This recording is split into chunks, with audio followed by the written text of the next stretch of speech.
Les amis, la saison 2 de Severance vient de se terminer et c'est rapidement en train de devenir une de mes séries favorites. On en parle aujourd'hui.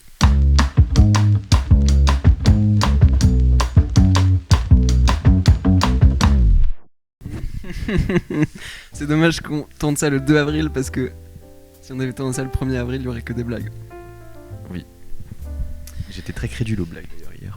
C'est vrai, moi aussi je suis tombé dans des trucs. Ouais. J'ai vu une story de genre. J'ai cru à tout, pardon. J'ai tout cru. Non, J'ai tout cru. Franchement, c'était. Chaque année, genre le 1er avril, je me réveille et je me dis ah, ok, c'est le 1er avril, donc je prends ça en compte, je vais voir des trucs, ça va pas être vrai. J'ai vu des stories genre j'arrête la musique et j'étais genre oh non, arrête pas la musique, c'est trop triste. Après, j'étais genre putain, je suis vraiment trop con. Mais moi, je fais pas le lien, même quand les gens ils disent c'est le 1er avril, je suis oui, so what enfin... Ouais, je comprends. Bonjour à tous, j'espère que ça va bien. Bienvenue sur ma chaîne YouTube où on parle de pop culture dans un format podcast un peu libre comme ça, discussion. Aujourd'hui, grosse vidéo, on va parler de la saison 2 de Severance. On a un invité exclusif, comme à chaque fois. Mais oui. Comme à chaque fois, pas à chaque vidéo, mais un invité régulier de la chaîne, Robinson. Oui. Et c'est toujours un plaisir de venir, merci pour l'invitation. Bah, avec plaisir. Surtout pour parler de Severance qui, pour moi aussi, est une de mes séries préférées en fait. C'est vrai ? Oui, vraiment. Putain. Je n'ai pas peur de le dire, voilà. On dit les termes. On dit les termes, on les pose. Après 2 saisons, je pense qu'on peut l'affirmer. Ouais. Après 2 saisons et après une très très longue attente. Alors, c'est la première vidéo sur la chaîne qui parle de la série, donc je sais pas trop comment on va structurer ces discussions, mais franchement, il s'est passé tellement de choses, il s'est passé tellement de dingueries que j'avais envie d'en parler, notamment parce qu'on a tous les deux adoré la saison 1. Déjà, la saison 1, tu l'avais vue, est-ce que tu l'as vue à sa sortie ? Dans les mois qui ont suivi, je l'ai vu l'été 2022. Donc j'ai vraiment vécu les 3 ans. T'as vraiment vécu cette attente, les 3 ans d'attente, ce cliffhanger, quoi. Oh mon dieu, ce vraiment. Cliffhanger à la fin de la saison. Il a fallu composer avec. C'était criminel, pendant 3 ans. Ma vie a été désastreuse pendant 3 ans. Pendant 3 ans, tout s'est mal passé jusqu'à... Bah, j'ai mis du temps à m'en remettre. Bah ouais, mais cette saison 2 est arrivée avec genre beaucoup de difficultés, beaucoup de problèmes. Il y a eu la grève des scénaristes, il y a eu... Je crois pas que le Covid ça l'a impacté, mais il y a eu la grève, ils ont dû couper le tournage pendant plusieurs mois. Il y avait le budget et... Il y a eu du drame entre les showrunners, je crois. Oui, apparemment avec Dan Erickson et Ben Stiller, il me semble. Et je sais plus, faudrait à vérifier. On compte sur vous.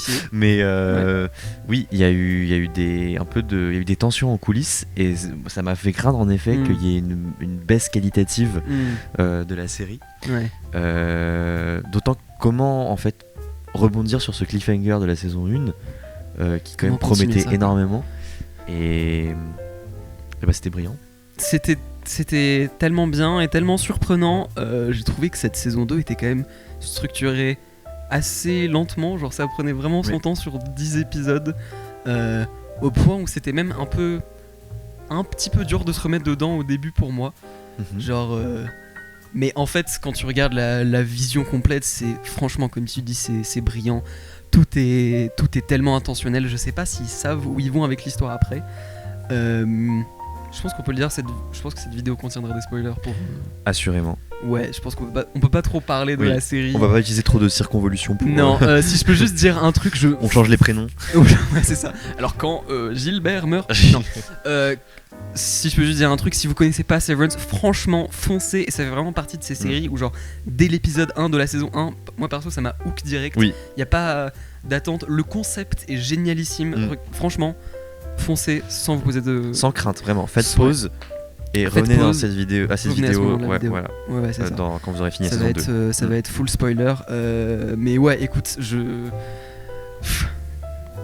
par où commencer ? Bah, déjà, tu parlais du fait que tu as mis un peu de temps à re-rentrer dans la série. Ouais. Je pense aussi que c'est lié à l'attente quand même qui a été vécue, parce que toi tu l'as attendu pendant combien de temps ? Ouais, moi c'était 2 ans, mais c'était quand même long. Ouais, c'est long quand même par rapport à là où on avait été laissé. Mais c'est vrai qu'il y a une mise en place. Je pense qui est aussi lié au fait que faut se remettre dans le bain de la série, il faut se souvenir un peu des mystères que la saison 1 avait distillés. Mais c'est vrai que je trouve que ça paye, en fait c'est un cheminement et quelque part on fait un pacte avec la série d'emblée. je pense qu'on se sent en confiance, quoi. Ce qui fait que moi je savais très bien que voilà, peut-être il y avait un début un peu lent, mais que ça allait forcément mener quelque part. Et en plus il y avait d'emblée de nouvelles perspectives qui étaient ouvertes, ne serait-ce qu'avec le point de vue de Elena. Voilà, parce qu'on voit un peu du coup Ellie R, son Auri, tout à fait. Dans sa vie, alors que dans sa vie quotidienne, quoi, alors que on n'avait pas ce point de vue là dans la saison 1, et ça j'avais oublié en fait, parce qu'on avait que le point de vue de Mark quasiment, et donc ça j'ai bien aimé le fait que cette saison soit plus ouverte aussi sur les Outies, et ce qui n'a fait que souligner aussi toute la dualité, la tension qu'il y a chez Ellie R, qui est un personnage que je trouve vraiment fascinant. Et l'actrice est incroyable. Britt Lauer est incroyable. Enfin, toutes là, c'était vraiment vertigineux, toutes les couches d'identité qu'elle a dû avec lesquelles elle a dû composer. Mais j'ai un petit regret, je dois avouer. Pour le personnage, pour cette saison, je trouve qu'il était un peu sous-développé. Lequel Ellie R en général. Enfin oui, les deux. Il y a au moins 2 ou 3 épisodes où on la voit pas. Et je trouve que c'est dommage parce que j'ai vraiment envie qu'elle joue un rôle un peu encore plus central, Ellie R notamment, dans la saison 3. J'avais un peu peur que des fois qu'elle fasse un peu faire valoir pour Mark. Et c'est dommage parce que c'est un personnage hyper fort et voilà. Donc si les scénaristes nous écoutent pour la saison 3, s'il vous plaît. Les scénaristes regardent cette vidéo. Non mais c'est vrai que la saison 1 se concentre beaucoup sur Mark et Ellie, et la série s'ouvre presque avec Ellie comme personnage central. Au final on va suivre Mark, et là c'est vrai qu'elle est un peu mise de côté. Je comprends le regret. Après je trouve que cette saison, comme tu dis, développe tellement de choses qu'on n'a pas vu dans la saison 2. C'est comme si la saison 1 était là pour établir ne serait-ce que le concept et l'univers et les enjeux et Lumen. Et la saison 2, on commence à s'en éloigner, notamment avec des personnages. Il y a l'épisode sur Harmony Cobel, qui dans la saison 1 était un peu juste la méchante de Lumen, une des nombreuses figures de cette entreprise. Et un peu clivant cet épisode d'ailleurs. Un peu quoi ? Clivant.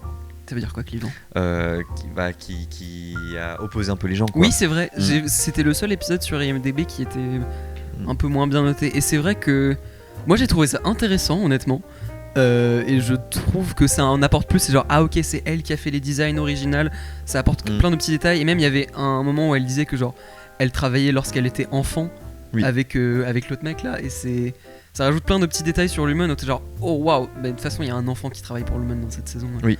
On en parlera peut-être. Mais par contre j'ai trouvé l'épisode un peu long peut-être.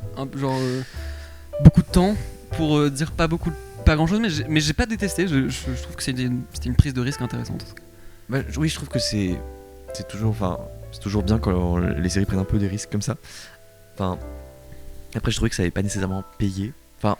Je trouvais que l'épisode était un peu frustrant parce que ça me donnait un peu l'impression qu'il venait boucher quelque chose, parce qu'il y avait 10 épisodes cette saison, il y en avait 9 la saison précédente. Donc peut-être que d'un côté, après donner plus de background à Harmony, c'était bien. Et oui, d'apprendre toutes ces choses, je sens que c'est des choses qui vont être évidemment réexploitées plus tard pour la saison 3. Très probablement. Donc c'est forcément intéressant. Après peut-être que ça aurait été bien de pas juste centraliser l'épisode sur son point de vue et de mettre un peu plus d'alternance avec les autres, parce que moi j'ai vraiment regretté, tu vois, de pas voir Ellie R ou d'autres personnages pendant toute la saison, en fait. Je comprends. Mais oui, après je pense que il y a plein de choses qui vont continuer à être développées. Il y a plein de mystères, notamment sur la clinique de fertilité, etc. Enfin, il y a tout un truc avec la fertilité et la façon dont Lumen s'en sert qui reste hyper mystérieux. Et ne serait-ce que dans l'avant-dernier épisode et le dernier épisode où en fait elles emmènent Mark pour qu'il puisse pour invoquer son nini. Ils vont dans un chalet où il y a, je sais pas si c'est des grossesses, des accouchements, des trucs comme ça, et c'était déjà quelque chose qui était un peu mis en place dans la saison 1. Et donc ça, je suis hyper curieux. Et c'est vrai que la saison 2 trouve bien l'équilibre entre, ils nous apportent quand même des réponses, tu vois, c'est vrai, sans totalement Oui, sans rester, tout en restant assez cryptique. Et donc en soulevant des questions, et il y a toujours des choses à découvrir. Ouais, mais complètement. Mais c'est ça que je trouve tellement impressionnant avec cette série, c'est que c'est quand même une série qui se base globalement entièrement sur le mystère, oui. Ce qui peut être super piège parce que justement il faut que les réponses soient satisfaisantes et il faut pas qu'il y ait ce côté genre ok on fait 8 saisons et au bout de 8 saisons on apporte un peu de réponses et c'est pas satisfaisant. Il faut que genre chaque saison reste intéressante narrativement.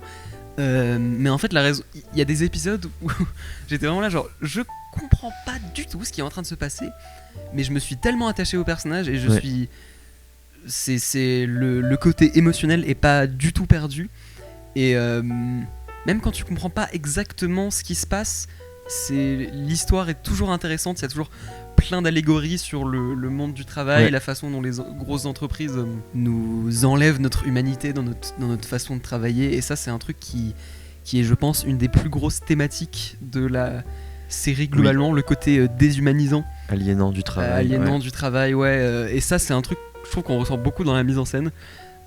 En fait qu'on ressent partout, et tout est tellement c'est même le principe originel de la série, absolument, dans l'effacement d'identité, les motifs très monotones dans les décors, etc. C'est stérile, tout est complètement blanc, c'est pisé. En fait plus je me plonge, genre je regarde pas mal de vidéos qui en parlent et je regarde des extraits, et genre c'est justement on en parlait juste avant de tourner la vidéo, c'est ouf le nombre de détails qu'il y a partout, c'est ouf à quel point tout est intentionnel. Quand t'analyses un plan, t'es là genre pourquoi est-ce que ce personnage est un peu plus grand dans le plan, pourquoi c'est composé comme ça, parce que ce personnage est en train de ressentir ça. T'as genre des champs contre champs où la caméra se coupe là, ils se parlent juste comme ça, et il y a toujours une raison derrière, et il y a même une différence entre genre la façon dont c'est filmé quand c'est à l'intérieur de Lumen, tout est super j'ai envie de dire Wes Anderson, c'est pas vraiment genre super symétrique et carré, mais avec une énergie inverse quoi. Ouais c'est ça. Et dès qu'ils vont à l'extérieur, c'est un peu plus tenu à la main, c'est beaucoup plus sombre, et enfin bref, c'est je trouve que tout le travail de la mise en scène, et c'est pas juste, cette série est super belle visuellement, mais c'est pas juste beau, c'est genre il y a toujours une raison derrière, c'est genre ça raconte, tu pourrais couper le son et tu pourrais comprendre un peu de quoi ça parle, ça. Et c'est tellement franchement c'est plutôt rare de nos jours, genre une série aussi travaillée sur tous ces aspects. C'est super impressionnant. La mise en scène est vraiment magistrale, ça je suis totalement d'accord. Il y a une fluidité, il m'a fait même une sorte d'harmonie avec tout, tu vois, tous les éléments qui la composent. S'agence de façon vraiment brillante, et comme tu le disais, il n'y a pas que une motivation esthétique, il y a vraiment, ça raconte énormément. Je pense qu'il y a énormément de détails aussi dans les décors, dans les accessoires, etc. qui, je pense, nous échappent au premier visionnage. Absolument. Et je pense que c'est passionnant justement de se replonger dans les épisodes pour essayer de capter les détails qui nous auraient échappé. Et puis en fait il y a des épisodes dont les transitions, surtout parlons des transitions, parce que c'est une série qui est du coup extrêmement j'ai envie de dire diffractée, dans le sens où il y a énormément d'endroits, d'ambiance forcément entre le monde du travail, le monde extérieur, etc. Surtout dans cette saison 2. Et il y a une sorte de fluidité qui arrive à allier l'ensemble, qui est assez folle. Et par exemple, toi, tes épisodes préférés cette saison, si tu devais revenir sur certains? Je sais pas trop, j'ai trouvé que je crois que c'est l'épisode 7 où on découvre un peu la backstory avec Gemma. Magnifique cet épisode. Était super émouvant. Et encore une fois, franchement, la première fois que je l'ai vu, j'ai vraiment pas tout compris. Genre, je me suis senti carrément paumé. Mais encore une fois, j'étais tellement pris dans l'histoire et j'ai tellement senti que, ok, ça commence à vraiment raconter quelque chose. Je sais que, genre, this is going somewhere. Ça, j'ai trouvé ça super beau. Je pense que mon épisode préféré, c'était probablement l'épisode 4 et 10. 4, l'épisode avec John Turturro, l'épisode où on apprend que Hayley était en fait Helena, si je me trompe pas, c'est bien ça. Depuis le début de la saison, et c'était insane. Franchement, cet épisode, j'étais choqué à la fin de cet épisode. Genre, c'est tellement. En fait, c'est vraiment un truc qui pourrait se passer à la fin d'une saison, tellement les enjeux sont immenses. Et après, le personnage de John Turturro, Irving, ne revient plus pendant le reste de la saison. C'est genre, fuck, il se passe tout le temps un truc qui garde ton attention. Et ce reveal était. Donc la fin dont on parlera à l'épisode 10 qui était magistral et tellement prenant sur 1h10. J'étais à 1h du mat chez moi avec mon casque devant mon écran. J'ai pas réussi à dormir quoi après parce que c'était trop prenant quoi. Je sais pas toi quels étaient tes épisodes préférés. Bah un peu pareil. L'épisode 7 assurément était magnifique. Enfin, ouais. Tout, même dans le flashback, la granularité de l'image, tu vois, enfin le côté vraiment pellicule, etc. C'était complètement différent de tout ce qu'on voit vraiment dans la série, c'était ouais, une esthétique à part et j'ai trouvé ça vraiment chouette et beau de voir ça dans une série. C'était et en fait il arrive à donner de la consistance au personnage de Gemma qui n'est plus qu'un nom assez abstrait, surtout dans la saison 1. Et donc on a beaucoup d'empathie pour elle et on comprend mieux son histoire avec Marc et que ça c'était vraiment brillamment mis en scène et il me semble que oui il y a des liens avec le présent dans la saison bah oui parce qu'en fait il est en train de se réintégrer en fait c'est pour ça. Oui. C'est en parallèle c'est pour ça que ça racontait un peu bizarrement. Mais je trouve justement qu'il y a une fluidité entre le moment de la réintégration et le passé qui est vraiment magistral. Et non, cet épisode il est très marquant. Je pense que il nous restera à l'esprit. L'épisode 4 aussi, au début, j'avoue, quand ça a commencé, je me suis dit ça se passe en dehors du bureau. J'étais un peu réticent. Ah ouais. Et puis non, bon, finalement, ma réticence s'est vite dissipée. Je sais pas pourquoi, tu vois. Je pensais, en commençant l'épisode, justement, je me disais, non, il va pas se passer des choses. Peut-être que j'ai l'impression justement que c'est un épisode un peu bouche-trou, tu vois. Et pas du tout. Et non, c'était super. Enfin, même les scènes autour du feu. C'était vraiment chouette. Et c'est vrai que le reveal de Ellie, alors c'est quelque chose qui m'avait traversé l'esprit. C'est vrai, à moi pas du tout. Mais j'étais quand même choqué parce que je pensais peut-être pas qu'ils allaient le faire. Et surtout, en fait, j'étais choqué après que elle ait couché avec Marc. Après qu'ils aient couché ensemble, j'aurais pas pensé que Elena aurait été aussi vicieuse. Ah ouais. Et mais alors, c'est vrai qu'il y avait un truc, je savais pas justement quoi en penser quand Ellie revient. Et tu sais, elle a dit cette phrase assez. Bah, elle ment. En fait, où elle a dit non, j'ai vu un jardinier la nuit, c'est ça qui met la puce à l'oreille pour Irving. Je savais pas si c'était en effet Elena qui inventait un truc ou si c'était Ellie qui mentait et qui avait honte. Ouais. Et ça, cette ambivalence était super. Et c'est là que tu te dis, mais l'écriture, elle est toujours on point, tu vois. Ils ont toujours un tour d'avance. Ouais, vraiment. Et toujours une façon de t'emmener quelque part et en même temps de garder les choses suffisamment ouvertes pour que tu sois pas totalement décidé sur quelle interprétation élire vraiment. Et non, cet épisode était vraiment vraiment beau, beau et choquant. Et oui, assurément le dernier épisode, l'épisode 10, déjà j'étais tellement content qu'il dure 1h15. Ouais, c'est bien. Merci de faire ça. Faudrait qu'il y ait plus de séries qui prennent l'exemple. Je suis complètement d'accord. Et je sais pas si tu veux qu'on en parle tout de suite ou si tu veux qu'on revienne sur quelques éléments de la saison. Peut-être qu'on peut revenir sur la trajectoire de certains personnages. Ouais. Je sais pas ce que t'en penses. On saute un peu partout, mais est-ce que finalement ça correspondrait pas à la série? Severance, voilà, on est dissociés. C'est ça. Donc on a parlé de Ellie, on a parlé de Marc. Qui change pas mal aussi dans cette saison. Qui est un peu plus reckless, je sais pas comment dire ça en français, genre un peu plus... téméraire. Ouais. Genre dans la première saison, et c'est drôle parce que effectivement j'ai vu la première saison il y a 2 ans, et il y a plein de petits détails que j'ai oubliés. Dans la première saison, c'est vraiment le mec de bureau qui fait bien tout comme dans les règles, qui respecte l'entreprise, qui est là genre oui alors tu pars à 17h et ensuite tu reviens et ta vie c'est que ça. Allez, tu vas à un café. Et là dans la saison 2 il a genre mets des trucs dans mon cerveau et c'est assez ouf cette évolution. Et je trouve que Adam Scott est brillant, parfois assez drôle aussi dans le rôle. Il y a des petits moments où il est un peu sassy. Et de toute façon c'est un acteur qui a aussi fait des rôles comiques. Et mais tout le côté dramatique est incroyable aussi. Je sais pas trop ce qu'ils vont faire avec son personnage, mais j'aime trop quoi. J'aime trop. Ouais. Alors c'est vrai que je trouve que même l'évolution de Lini et Lauti est hyper intéressante et elle se fait de plus en plus en antagoniste quelque part. Et donc ça c'est notamment un motif qui est développé dans le dernier épisode. Et j'ai trouvé ça très intéressant de voir que il se développait vraiment de façon distincte et en même temps ils se rejoignent sur certains points, notamment dans dans leur envie d'en savoir davantage. J'avoue que on en parlera après, mais moi je suis plus team Ini. Ouais, je comprends. Son outil m'a un peu agacé. Bah, je comprends. Saison.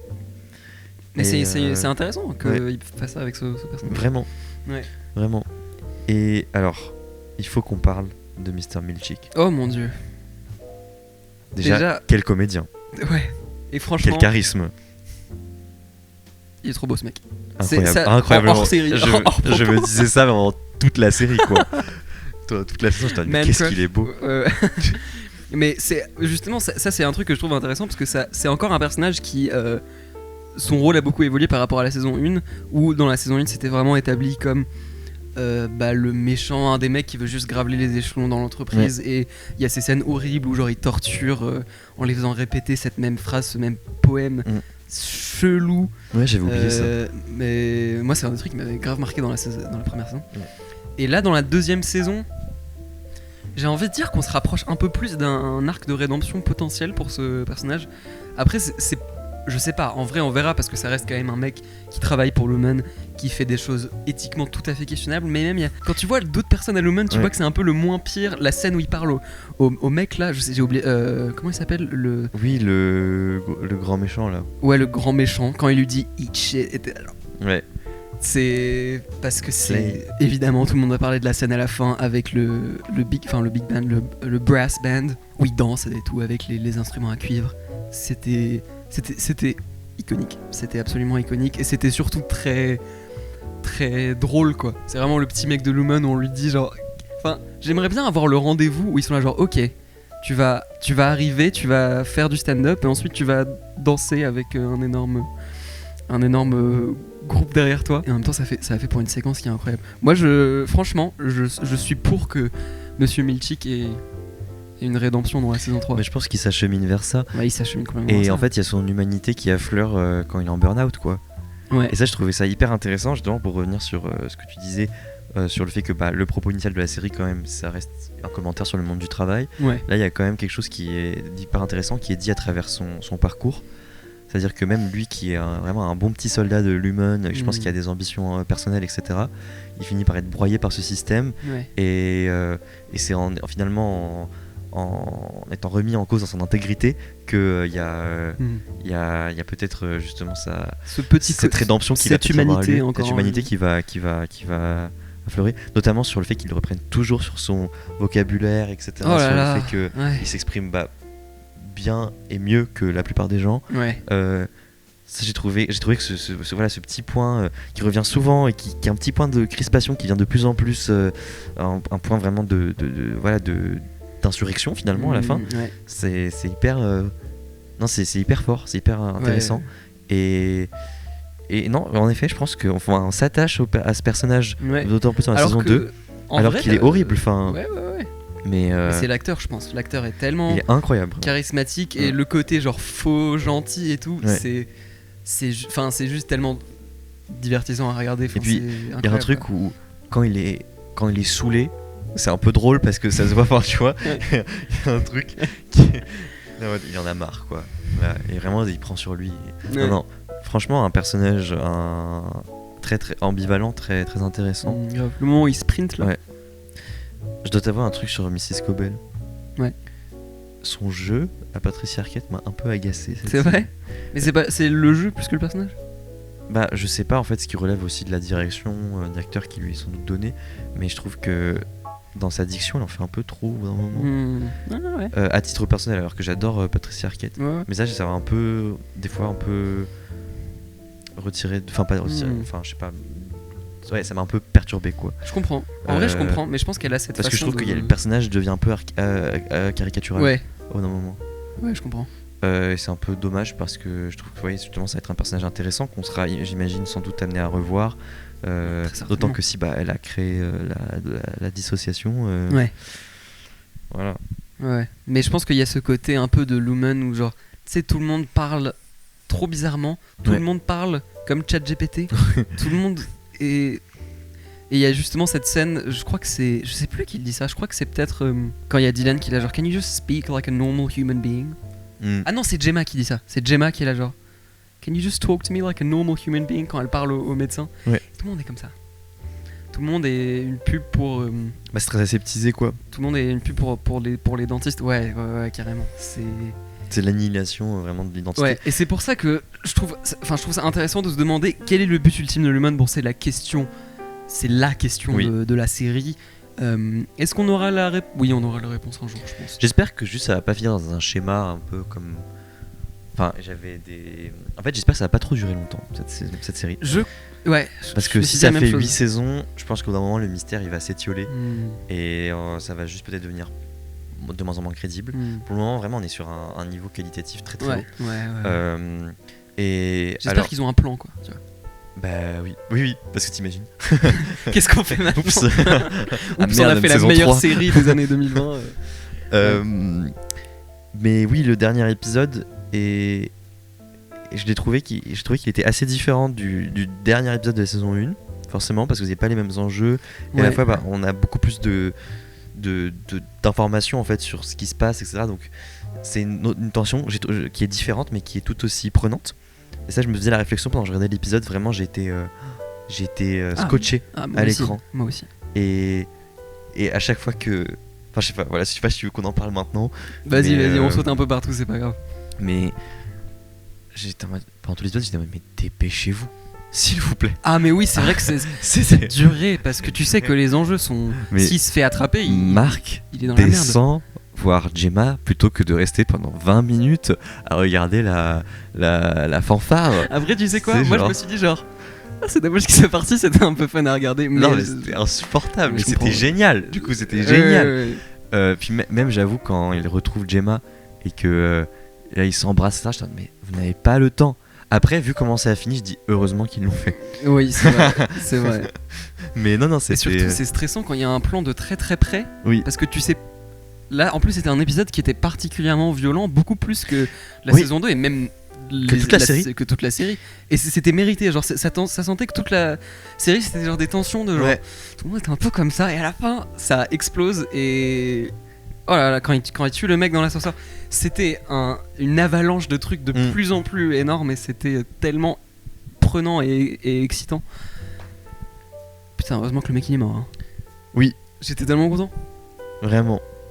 Et en même temps, quelles vont être les conséquences ? Ah bah, mais c'est vrai que là, tuer un des mecs chefs de l'humain. Ouais. En plus, il a pas fait exprès. C'est genre. Ouais. Mais oui, non, mais cet épisode, déjà, j'ai trouvé, le début hyper fort avec cette conversation entre les deux, Iny et Aoti, et le conflit surtout, on s'y attendait pas nécessairement.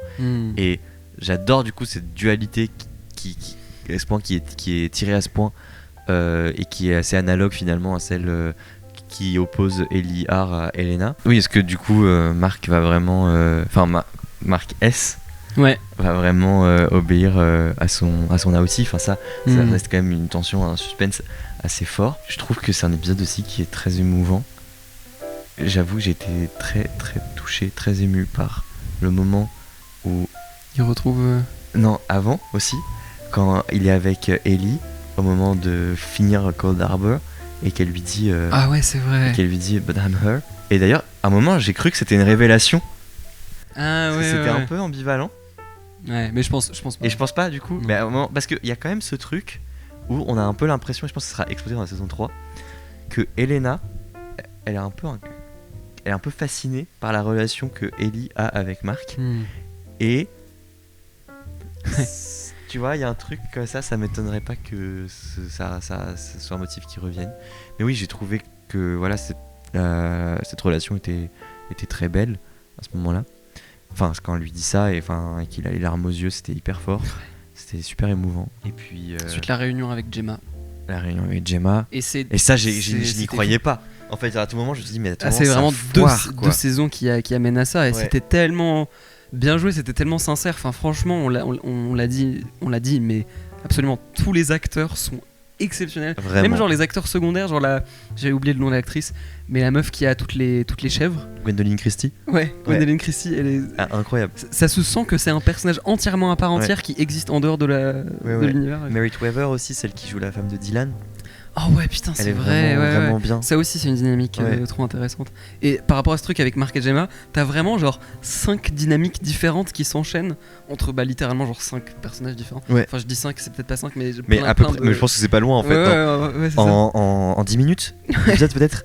Et ben, il y a tout le moment où ils sont en train de s'embrasser. Le moment où il va la chercher et qu'elle est dissociée. Ensuite, elle passe le pas, c'est un nouveau personnage. Ensuite, ils vont dans l'ascenseur, tac. C'est Lini et mais c'est... Comment elle s'appelle déjà? Comment elle s'appelle? Non. J'ai un trou de mémoire, il y a trop de noms de personnages. Aidez-nous. Non mais c'est... Bon, c'est pas grave. Bref. Je mettrai là au montage. Oui, voilà, ici. Quand il y a son... What is happening here? Voilà. Et après, de nouveau... Enfin bref, oui, bah c'est ça quoi. Et c'était trop beau. Ce moment-là, j'y croyais pas. Et en fait, ce qui est fort dans ce final, c'est que chaque seconde te semble très très fébrile et que tu sais que ça peut basculer à n'importe quel moment. Et j'avais vraiment l'impression que rien n'était acquis, quoi. Ouais. Moi, je pensais vraiment que Gemma aurait pu mourir, absolument, que il y aurait quelque chose qui aurait pu vraiment mal tourner. Et en même temps, on maintient une forme de mystère sur quelle était la finalité de ce qu'il faisait faire à Gemma. Dans quelle mesure est-ce que ce qu'ils étaient en train de lui faire allait la tuer. J'avais l'impression que c'était dans une optique vraiment d'abolir son identité. Et en même temps, elle en avait 25, je crois. 25 Inis. Donc peut-être que c'est un truc genre pour tout simplement annihiler la singularité des gens. Enfin bon, je sais pas, ça reste encore assez mystérieux et j'ai hâte de voir ce que ça va donner. Mais non, en fait, c'est ça, c'est le mystère combiné à l'émotion.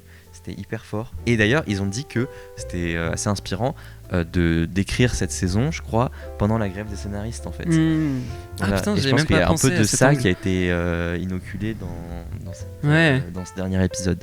Ah ouais, c'est drôle. Mais c'est vrai que par exemple, une de mes frustrations, ce que j'avais exprimé par rapport à Ellie Ar, c'est que j'aurais aimé qu'elle ait un rôle un peu plus important pour cet épisode. C'est un peu dommage. Ouais, après il y avait beaucoup de choses à gérer, quoi, beaucoup de personnages. Et puis en même temps, qu'est-ce que lui a dit non, c'est pas Ikir du coup, mais c'est le père de Elena. Attends, à quel moment? Ian, dans l'épisode précédent, il lui dit en fait, je vois le feu qui rend toi, et Elena m'a déçu. Tu vois, il y a quelque chose qui va aussi. Enfin bref, il y a plein de choses qui sont posées pour la saison 3. Et puis ouais, dans le fond, toi, t'as bien aimé, enfin ça t'a ému cet épisode, ça t'a tendu. Absolument, ça m'a fait passer par tous mes états. Et tu l'as vraiment dit quand t'as dit rien n'était acquis. C'était genre, même quand il retrouvait Gemma, même quand il sortait, c'était de la tension constante. Et même là, je sais pas ce qui va se passer à Gemma, est-ce qu'elle va réussir à sortir? Je pense que oui quand même. Et oui, je pense aussi. T'imagines? Ça serait horrible. Ah, ça serait horrible. Et puis même narrativement, c'est intéressant d'avoir genre Lumen, ils ont quelqu'un qui pourrait détruire leur entreprise à l'extérieur, avec toutes les infos qu'elle a. Et est-ce qu'elle en a vraiment aussi? En fait, ce qui serait intéressant de savoir, c'est comment elle en est arrivée là, quoi. Est-ce qu'elle a été enfermée de son plein gré? Enfin, ou est-ce que c'était justement contre elle? Ouais, je sais pas. Et après, on arrive vers cette fin où t'as Mark qui hésite entre Ellie et Gemma, et c'est... Il y a la musique Windmills of Your Mind qui est une de mes chansons favorites. Moi aussi. Elle est incroyable. Mais dans toutes les covers de cette chanson sont incroyables. Il y a celle de Dusty Springfield qui est ma préférée. Il y a aussi celle de Johnny Mathis qui est vraiment bien. Et je la connaissais pas, celle de, je sais plus le nom de l'artiste là. C'était Mel quelque chose. Et je l'écoute en boucle depuis. Et non, cette chanson, forcément, une fois qu'ils l'ont fait jouer, j'étais en mode. Vous m'avez. Je suis acquis à votre cause. Et finalement, Severance, c'est une série qui utilise pas beaucoup de musique comme ça. Alors, il y a la musique en général de la série qui est incroyable. On parlait tout à l'heure de détails, genre dans la mise en scène, il y a aussi des détails dans la musique. J'ai vu une vidéo qui analysait les notes qui étaient jouées lorsqu'ils descendaient des ascenseurs et que c'était des notes différentes en fonction de l'état des personnages. Et qu'il y avait genre le triton qui, dans la musique, est genre considéré comme l'intervalle du diable, et c'était genre aboli dans les églises il y a très très longtemps. Donc tout est réfléchi. La musique globalement est super ambiguë et mystérieuse sans être entièrement sombre. C'est genre ça décrit parfaitement cette ambiance, mais la manière dont la musique était utilisée à la fin, c'était incroyable. Et on a donc ce plan qui Bah c'est drôle justement parce que du coup maintenant ça a été renouvelé pour la saison 3, mais quand ils ont fait la saison, ils savaient pas s'ils allaient faire une saison 3. Donc c'était vraiment une fin ouverte en mode ça peut être la fin de la série. Et du coup c'est super bien en vrai comme fin, genre ça... Moi je veux en voir plus. Il y a trop de réponses qu'il nous faut, mais ça aurait pu être la fin de la série. Et on a cette fin super ambiguë où genre Mark et Ellie courent ensemble et ils fuient. Et t'es là genre ah c'est super beau, c'est émouvant et en même temps c'est triste. Et en même temps qu'est-ce qu'ils vont faire dans 10 minutes dans 5 minutes genre je pense que eux ne savent pas non plus. Non. Et c'est exactement ce que je me suis dit à la fin de la saison 1. Mais qu'est-ce qui va se passer après? Nom de Dieu, je n'en ai aucune idée. Et je trouve ça fascinant. Bah, d'autant que je trouve que c'est encore plus impossible à dire que pour la saison 1 où quand même on est laissé sur un cliffhanger. Là je me dis mais comment ils vont rebondir sur ça quoi, parce qu'ils ont peut-être 10 minutes de vie avant que le bâtiment explose, enfin ça fait un peu ça. Oui, bah la fin, oui, très belle, cet arrêt sur image, comme ça, cette forme de passion qui les prend, qui fait que bah ouais ils courent à leur perte, mais ils veulent être ensemble absolument, ils courent ensemble et ça c'est magnifique. Et cette fin ne m'a pas trop déchiré le cœur, je dois dire, même si j'aime beaucoup Gemma. En fait parce que je me suis dit bon au moins elle est sauvée, mais comme moi je suis vraiment plus team Mark Ini, tu vois. Je t'aurais dit bah c'est faire, parce que tu vois genre ça aurait été pas juste si parce que Aoty Mark il serait jamais revenu à Lumon je pense. Après il y a un peu un truc qui pendant que je regardais qui m'a un peu légèrement sorti de l'émotion de la scène, c'est que je me disais on dirait un mème. De quoi? Cette scène où avec Gemma qui est derrière la fenêtre et qui crie, et j'étais un peu on dirait un mème de mauvais goût genre. Mais c'est un peu comme tu sais le mème où il y a genre un mec qui marche avec sa meuf et il se retourne. J'ai pensé à celui-ci, j'étais en mode c'est sûr que ça a été fait ce même genre, c'est sûr. Ouais. C'est un peu ça. Ouais. Mais non mais ça m'a fait rire. En fait ça m'a un peu déconcentré, j'étais ouais. Mais oui, enfin la pauvre, j'espère qu'elle va comprendre vite que c'était pas son mari vraiment qui juste partait avec une femme random. Et c'est pour ça que l'inclusion de l'épisode 7 rend ça d'autant plus bah c'est sûr, parce que si on n'avait pas eu l'épisode 7, on aurait été en mode... Bon c'est triste, mais bon. C'est ouf comme on est cruel, genre je te connais pas. Écoute, vas-y, tu peux aller mourir. Et alors que là, t'as vraiment genre... Au final, j'étais content qu'il aille avec Ellie parce qu'effectivement, je me suis beaucoup attaché à eux et je trouve que leur histoire d'amour est super mignonne. Et genre dans cette série qui est tellement sombre et qui parle d'entreprises qui veulent que tu sois juste un robot sans âme qui travaille, que sa vie ce soit juste ça. Le fait d'avoir une petite histoire d'amour qui est vraiment sincère, juste complètement sincère et un peu awkward parfois. Il y a une pureté dans cet amour qui est très belle. Et du coup, ils partent ensemble et t'es content, et en même temps, c'est triste pour Gemma, enfin genre il n'y avait pas vraiment de bon choix finalement. Mais je trouve que oui, enfin ils ont fait la bonne décision, et c'est là qu'en fait, enfin un choix en tout cas scénaristique hyper pertinent, et c'est là parce que ça boucle un peu la boucle du début de l'épisode avec la dualité entre les deux marques, et là qui est mise en scène de façon tout à fait brillante. Et bah ouais, que va-t-il se passer? Je n'en ai aucune idée. Moi je pense quand même que Gemma va s'en sortir, il le faut. J'espère qu'elle va au moment arrêter de courir et pleurer. Enfin non, pas pleurer, n'importe quoi. Arrêter de pleurer et courir, je voulais dire. La pauvre. Ou elle peut pleurer en courant. C'est possible, mais il faut qu'elle court. C'est important. Faut sortir. C'est la première étape. Faut sortir.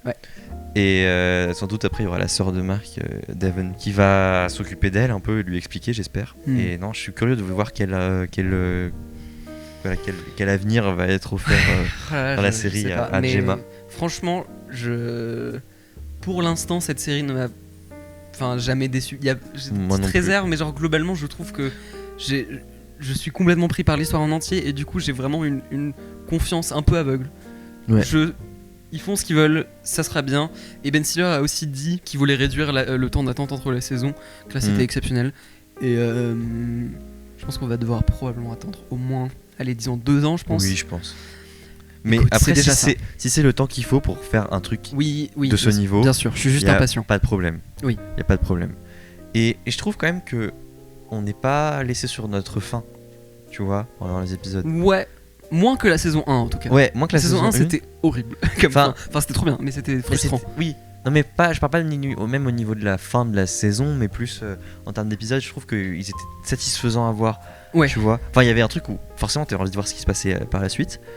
Et mais il y avait un truc où chaque épisode était intéressant en soi et n'était pas bâclé. Ouais, il y avait pas de filler. J'ai pas trouvé qu'il y ait eu de filler. Ouais, vraiment. Enfin, peut-être un peu épisode avec Mrs. Cobell, mais ça se discute.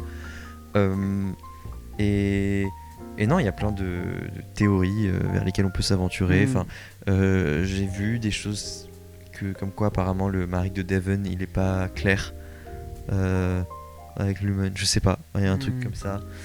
Bah ça sent qu'il est un peu près avant son âme, ou genre, enfin, oui. ça peut s'amener vers oui, parce qu'il va écrire un guide pour les Innis.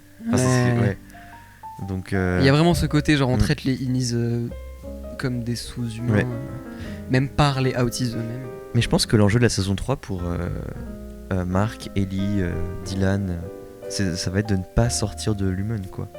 En fait, quelque part de prendre de faire l'occupation des bureaux pour parce qu'en fait s'ils sortent ils meurent. Oui, bah c'est ça. Enjeu-là.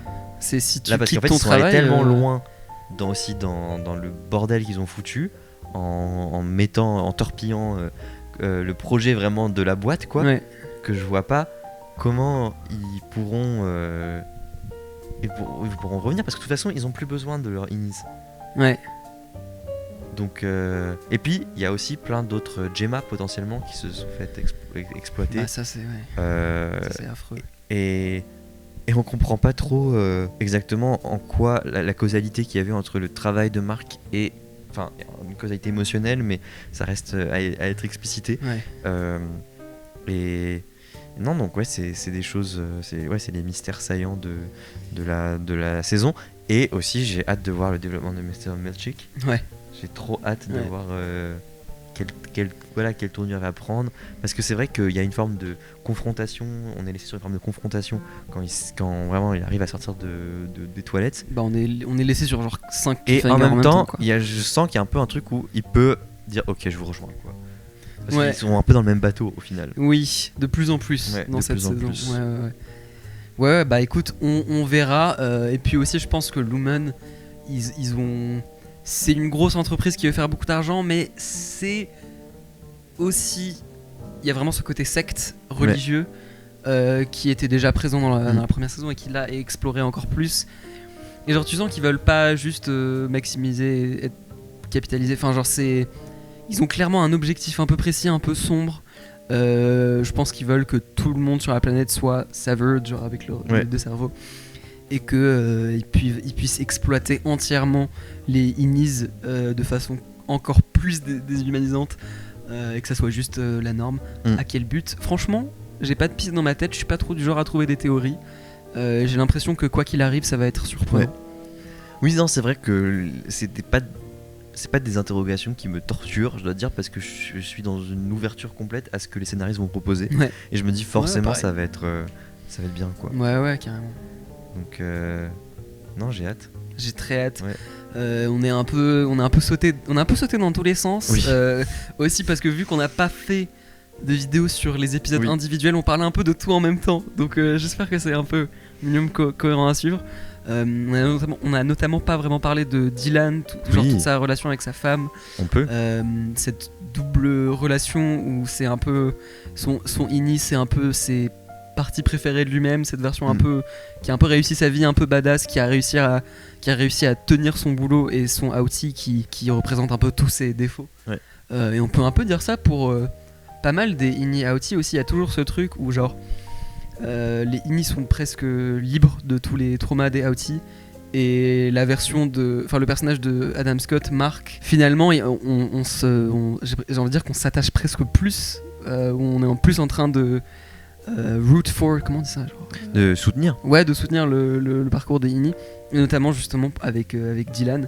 C'était franchement, encore une fois, à quel point il y a genre 10 000 personnages, 10 000 arcs, et tout est bien, tout est intéressant. Il y a pas à la limite, le truc avec Harmony était un peu long comme on a dit, mais c'était trop bien joué, c'était trop tragique.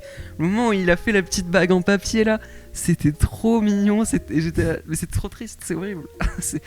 Et du coup j'ai trouvé cette dualité super intéressante. La complexité est très très bien gérée, parce qu'ils arrivent quand même à des niveaux de ouais franchement de conflictualité, voilà. Et en fait et quand tu le regardes quand même tu comprends, enfin tu vois c'est assez, c'est hyper fort. Et puis même enfin je pensais au fait que Brit Lauer elle a dû jouer donc Elena beaucoup plus dans cette saison, Ellie et Elena qui joue Ellie. Et ça je me dis mais c'est dingue, genre. Est-ce qu'à un moment elle va jouer Ellie qui joue Elena peut-être. C'est ce qu'elle a fait un peu dans la fin de la saison. Donc ouais. Donc en fait, non, je trouve ça génial. Vraiment, il y a, on arrive à des niveaux de tension et de complexité scénaristique, mais qui sont hyper bien tenus. Ouais. Et bravo en fait. Bravo. Ouais, absolument. Et c'est vraiment une série qui demande ton attention. Il faut vraiment que tu sois un peu concentré quand tu regardes cette série, sinon il y a plein de détails que tu peux rater. Ce qui, je trouve, dans notre ère aujourd'hui en 2025, fait trop du bien parce que il y a toute cette conversation, je sais pas si t'as un peu entendu parler de ça, mais autour de Netflix et qui cherche à avoir du contenu genre second screen viewing, en mode tu regardes. On est tellement sur nos téléphones que les gens qui créent des séries prennent ça en compte et du coup il y a des scènes où ils sont là genre vite il faut aller dans cette armoire parce qu'il faut le dire à voix haute. Oui. Tout ce genre de truc, c'est super déprimant, on dirait un truc que Lumen ferait. Et le fait d'avoir une série comme ça qui te prend vraiment pas pour un con, bah en fait c'est super gratifiant quand tu remarques tous les détails, et ça fait qu'en le regardant une deuxième fois tu remarques des trucs. Mais c'est vrai que je regarde moins de séries qu'avant parce que je suis moins emballé par les séries qu'avant. Après peut-être parce que j'ai peut-être moins de curiosité vis-à-vis de celle-ci, je sais pas. Mais c'est vrai que c'est une réflexion que je me suis faite souvent ces dernières années. Et Severance, je me dis heureusement qu'elle est là. Enfin, tu vois, il y a toujours quelques séries, bien sûr, qui me tiennent particulièrement à cœur. Mais c'est vrai que j'ai du mal à trouver vraiment une série que j'aime à ce point. Et quand ça arrive, c'est le meilleur sentiment. Ouais. C'est comme tomber amoureux pour la première fois. Oui, non. Non, pas vraiment. C'est juste.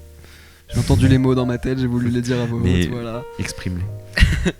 Non, bah voilà, écoutez, je pense qu'on a survolé un peu tout, et je pense que ça serait impossible de parler de tout, à moins de faire une vidéo de 2h30, je sais pas depuis combien de temps.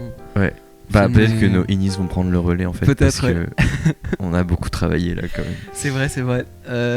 En tout cas, c'est vraiment une série qui fait du bien aujourd'hui, et qui met la barre super haute. J'espère que d'autres séries suivront, et c'est une série qui est complètement unique. Il y a aucune série pour moi qui a cette même ambiance. Le concept est un peu Black Mirror, mais finalement ça part complètement dans autre chose. Donc comme j'ai dit en intro, pour moi c'est vraiment en train de devenir une de mes séries préférées de tous les temps. L'attente va être longue, mais on espère moins longue. Et voilà, n'hésitez pas à me dire ce que vous en avez pensé dans les commentaires. La série est déjà finie depuis un petit moment, mais encore une fois j'ai l'impression que là dans la saison 2 ça devient de plus en plus populaire. Je vois de plus en plus de gens qui font genre des covers de la musique de Severance, ou genre je sais pas, même sur TikTok et tout. Donc ça fait du bien, comme quoi des bonnes histoires résonnent. Par contre on n'a pas touché mot de la météo. Oh mon dieu, c'est vrai que la dernière fois on a parlé de la météo. On avait parlé de la dépression saisonnière. Ça m'en sert c'est pour les YouTube Shorts, c'est pour les YouTube. Et oui, et là il fait beau. S'il fait trop beau, c'est incroyable. Super. J'ai l'impression qu'on a enlevé le couvercle. On a enlevé le couvercle. Est-ce que vous avez la déprime saisonnière? Moi un peu honnêtement. Et en plus genre juste nos heures de lumière, c'est juste des nuages. Enfin, c'est comme si on avait mis un couvercle. Moi je trouve qu'on a mis un couvercle sur une certaine partie de la France dont on est. Et je dois dire que je suis heureux qu'on ne vive pas dans le même climat que Severance. Oh mon Parce dieu. Que vraiment tout est badant. Tout est badant. Je sais pas ce qui est le plus badant entre le froid. C'est une neige déprimante qui. Oui, c'est pas une neige qui fait plaisir. Ouais. Non mais c'est formidable, l'heure d'été, voilà ça va mieux. Moi j'adore. C'est un peu le réchauffement climatique et tout, mais sais quoi, on prend ce qu'on peut, il fait beau, tu vas pas me dire. De toute façon, on est foutu donc. Non, faut pas dire ça. Autant regarder Severance et profiter du beau temps. Oui, tout à fait. Moi j'adore le soleil. Moi je suis allé dans un parc là cet après-midi. J'ai vu les enfants jouer et laisse-moi te dire, c'était formidable. Ça t'a rappelé des souvenirs. Ouais. C'était incroyable. N'hésitez pas à me dire ce que vous pensez de la météo en commentaire. Oui. Faudrait qu'on fasse un moment météo à la fin de chaque vidéo. Même si on parle de sujets hyper sérieux. Et du coup la météo. Il va faire hyper beau ce week-end. Vraiment, profitez-en.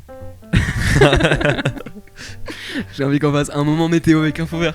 Bon bref les amis, on parle de la météo, ça veut dire qu'on arrive à la fin de la vidéo. Merci encore d'avoir regardé. Il y a plein de vidéos qui vont arriver, notamment parce qu'il y a la saison 2 de Doctor Who qui va commencer. Ouh là là. Ce qui est assez fou. Elle se passe brillamment le relais ces séries. C'est vrai. Vraiment, on va pas s'ennuyer.